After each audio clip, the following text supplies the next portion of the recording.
యేసుక్రీస్తు నామంలో మీ అందరికీ శుభాభివందనాలు తెలియజేస్తా ఉన్నాను. యేసు ప్రభు శిలువ మీద పలికిన 7 మాటలు చరిత్రలో ఎంతో ప్రాముఖ్యమైనవిగా ఎంచుతా వచ్చినాం. అయితే దానిలో మొదటి మాట మరి లూకాసు వార్త 23వ అధ్యాయం 34వ వచనంలో మనం చూస్తే, యేసు తండ్రి వీరు ఏమి చేయుచున్నారో వీరు ఎరుగరు గనుక వీరిని క్షమించు అని చెప్పాను. కాబట్టి ఈ వచనాన్ని మనం గమనిస్తే ప్రభు ఏం చేస్తా ఉన్నాడు ఇక్కడ అంటే, ప్రభువుని తండ్రి అయిన దేవుడిని వేడుకుంటా ఉన్నాడు అని మనం గమనించవచ్చు. మొదటిగా తను ఏం చేస్తా ఉన్నాడంటే ప్రార్థన చేస్తా ఉన్నాడు. ఈ మాటలో 3 భాగాలుగా మనం ధ్యానం చేస్తే, మొదటిగా తండ్రి అని ఏం చేస్తా ఉన్నాడు, తండ్రి అయిన దేవుడిని పిలుస్తా ఉన్నాడు. దీన్ని ప్రభువుతో ఉన్న సహవాసం, దేవునికి మరి ప్రభువుకి ఉన్న సహవాసము మనం గమనించవచ్చు.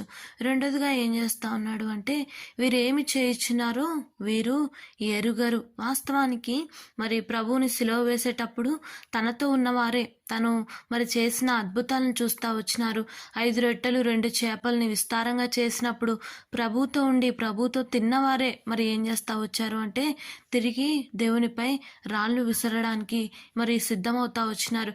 దేవుడు చేసిన అద్భుతాలని మరి దగ్గరుండి చూసిన వారే దేవుణ్ణి శిక్షించడానికి ఇష్టపడతా వస్తున్నారు. మరి దేవుడిని మరి ప్రభుని సిలువ వేయడానికి వారు కూడా అందులో పాలు పంచుకోవడానికి ఇష్టపడతా వచ్చారు. యూదులు, అన్యులు అందరు కలిసి ఏం చేస్తూ వచ్చారు అంటే, ప్రభుని సిలువ మీద ఎంతగానో చిత్రహింసలు పెడతా ఉన్నారు, ఉమ్మివేస్తూ ఉన్నారు, కొడుతూ ఉన్నారు, మరి ఈడుస్తూ ఉన్నారు, మరి దూషిస్తూ ఉన్నారు, అవమానపరుస్తూ ఉన్నారు. అయినా కూడా దేవుడు ఏమంటా ఉన్నాడు అంటే, వీరు ఏమి చేయించున్నారో వీరు ఎరుగరు ప్రభు అని ఏం చేస్తూ ఉన్నాడు, ప్రభు దగ్గర ప్రార్థన చేస్తూ ఉన్నాడు. మరి ఆ సందర్భంలో ఎంతోమంది నాయకులు ఉంటా ఉన్నారు, సామాన్యులు ఉన్నారు, అధికారులు ఉన్నారు, అందరూ ఏకమయ్యి ప్రభువుని సిలువకి అప్పగించారని మనము గమనించవచ్చు. అయినా కానీ ప్రభు ఏం చేస్తూ ఉన్నాడు, వారి గురించి విజ్ఞాపన చేస్తూ ఉన్నారు. మరి ఇందులో మనము లేమా?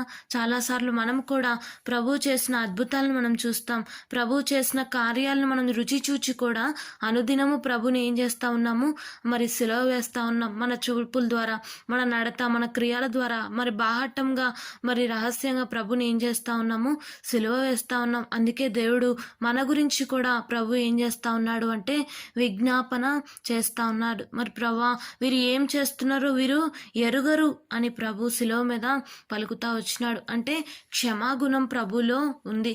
మరి వాస్తవానికి మరి అక్కడ పిలాతు, రాజులకి, వీళ్ళందరికీ తెలియదా ప్రభుని సిలువ వేసేది? వాళ్ళు వేస్తున్నారని తెలుసు, కానీ ప్రభు ఏం చేస్తూ ఉన్నాడు అంటే, ప్రభు వారికి తెలియదు, వారిని క్షమించు అని ప్రభుని వేడుకుంటా ఉన్నాడు. మరి అక్కడ మరి ఎన్నో పిడుగుద్దులు గుద్దారు, అరచేతుల్లో మేకులు కొట్టారు, చంపల మీద కొడతా వచ్చారు. కానీ వాటన్నిటిని దేవుడు ఏం చేస్తా వచ్చాడంటే మరి క్షమించడానికి సిద్ధపడుతూ వచ్చినాడు. దేవునిలో ఎంతో ప్రేమ దాగి ఉంది. ఆయన ప్రేమ కొలతల లేని ప్రేమ.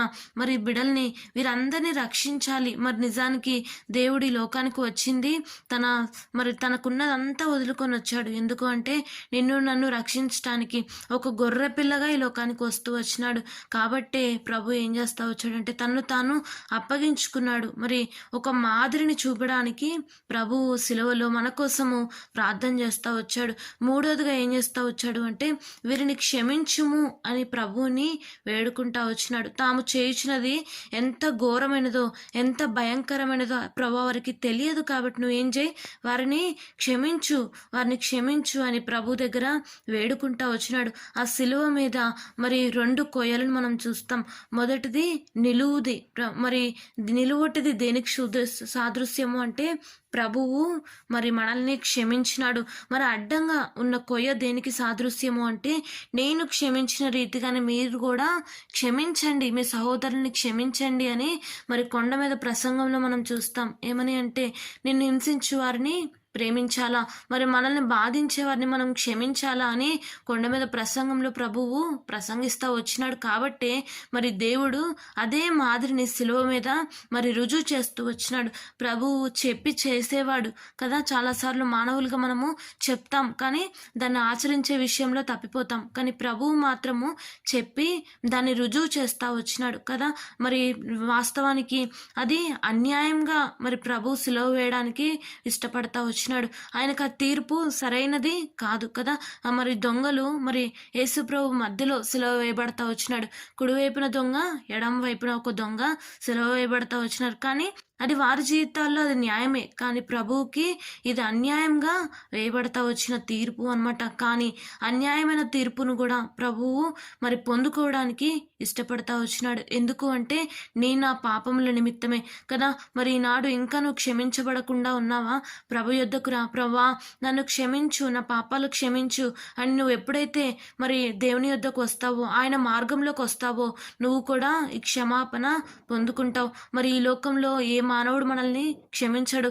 మరి వాస్తవానికి ఏదైనా చిన్న తప్పు చేస్తేనే ఈ లోకంలో ఖచ్చితంగా శిక్ష అనుభవించాలి, కానీ ప్రభువు దగ్గర శిక్ష లేదు. ఆయన క్షమించడానికి సిద్ధంగా ఉన్నాడు. మీలో ఎవరైనా ఇంకా దేవుని దగ్గర మీ పాపాలు ఒప్పుకోకపోతే ప్రభువు దగ్గరికి రండి. దేవుని యొద్దకు వచ్చి నీ పాపాలు ఒప్పుకుంటే దేవుడు నిన్ను కూడా క్షమించటానికి సిద్ధంగా ఉన్నాడు. ఈ ఆత్మీయమైన అనుభవంలో నేను నడుచుకోవాలని కూడా దేవుడు ఇష్టపడతా ఉన్నాడు కదా.